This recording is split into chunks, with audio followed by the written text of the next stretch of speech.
తెలంగాణ పారిశ్రామిక రంగాన్ని ప్రపంచ యావనికపై అగ్రస్థానంలో నిలబెట్టే లక్ష్యంతో ఐటీ మరియు పరిశ్రమల శాఖ మంత్రి డి శ్రీధర్ బాబు గారు దావోస్ వేదికగా అద్భుత విజయాన్ని సాధించారు. రాష్ట్రానికి పెట్టుబడులు తీసుకురావడంలో ఆయన చూపుతున్న చొరవ, వ్యూహాత్మక చాతుర్యం ఇప్పుడు దేశవ్యాప్తంగా చర్చనీయాంశంగా మారింది. వరల్డ్ ఎకనామిక్ ఫోరం సదస్సులో తెలంగాణ గళాన్ని బలంగా వినిపించిన శ్రీధర్ బాబు గారు ప్రపంచ స్థాయి దిగ్గజ కంపెనీలను మన రాష్ట్రం వైపు తిప్పుకోవడంలో సఫలీకృతమయ్యారు. కేవలం 2 ఏళ్ల స్వల్ప కాలంలోనే సుమారు 2.5 లక్షల కోట్ల రూపాయలు పెట్టుబడులను ఆకర్షించడమే కాకుండా వాటిలో సగానికి పైగా ప్రాజెక్టులను అప్పుడే క్షేత్ర స్థాయిలోకి తీసుకువచ్చిన ఘనత ఆయన సమర్థవంతమైన నాయకత్వానికి దక్కుతుంది. లోరియల్ సంస్థ ద్వారా 3,500 కోట్లు, క్లీన్ ఎనర్జీ రంగంలో 6,000 కోట్లు మరియు ఫ్యూచర్ సిటీ ప్రాజెక్టుల కోసం 1,000 కోట్ల పెట్టుబడులను సాధించడంలో మంత్రి గారి కృషి అనిర్వచనీయం.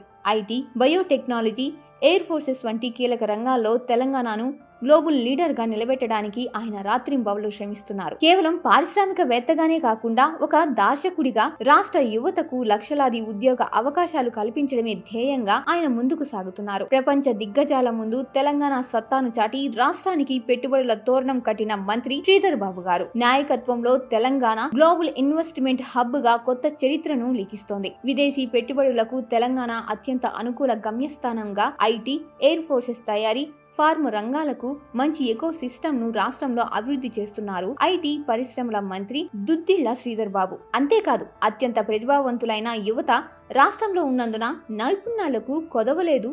మన తెలంగాణలో జర్మనీ, తెలంగాణ భాగస్వామ్యంలో వాణిజ్యం, పరిశ్రమల ఏర్పాటుకు తాము అన్ని విధాలా సహకరిస్తామని శ్రీధర్ బాబు చెప్పారు. పెట్టుబడుల ఆకర్షణ, ఉపాధి కల్పనలో తాము మిగిలిన రాష్ట్రాలతో పోటీ పడటం లేదని, తమ పోటీ దేశాలతోనే అని సీఎం రేవంత్ రెడ్డి పలు సందర్భాల్లో చెప్పిన విషయాన్ని గుర్తు చేశారు. ఇతర రాష్ట్రాలతో పోలిస్తే ఇక్కడి అద్భుతమైన ఎకో సిస్టమ్ వాతావరణం వల్ల పెట్టుబడుల వెల్లువలు వస్తున్నాయన్నారు. అమెరికాలోని ప్రతి ప్రముఖ కంపెనీకి ఇక్కడ కార్యాలయాలున్నాయని మరోసారి గుర్తు చేశారు. కేవలం మాటలతో కాదు, చేతలతో రాష్ట్రాన్ని ప్రగతి పథకంలో నడిపిస్తున్న అపర చాణక్యుడు మంత్రి శ్రీధర్ బాబు గారు. ప్రపంచ ఆర్థిక వేదికపై తెలంగాణ బ్రాండ్ ఇమేజ్ ను శిఖరాగ్రాన్ని నిలబెట్టి అంతర్జాతీయ దిగ్గజ సంస్థల చూపు మన రాష్ట్రం వైపు తిరిగేలా చేయడంలో ఆయన చూపిన చొరవ అసామాన్యం. పారిశ్రామిక రంగం అంటే కేవలం ఫ్యాక్టరీల ఏర్పాట్లు మాత్రమే కాదు, అది లక్షలాది కుటుంబాల జీవనాధారమని నమ్మిన నాయకుడు ఆయన. పెట్టుబడుల సేకరణలో ఆయన అనుసరిస్తున్న రెడ్ కార్పెట్ విధానం ప్రపంచ దిగ్గజాలను